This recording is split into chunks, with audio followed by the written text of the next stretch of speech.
Welcome to the channel. Today, we are going to show you how to easily add a member to your project on the Asana app.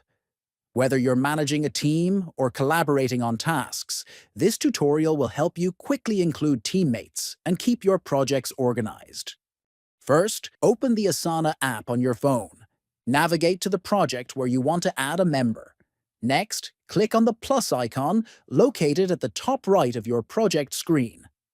From the menu, select Add Member, which is usually located at the bottom right of the options. Then, in the search bar, type the email of the person you want to add. If the member is already part of your workspace, you can directly select them to include them in the project.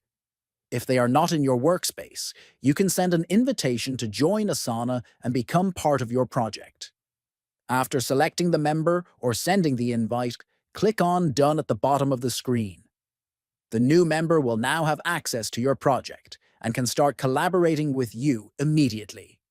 If you found this tutorial helpful, don't forget to subscribe to the channel, like this video, and share it with your friends.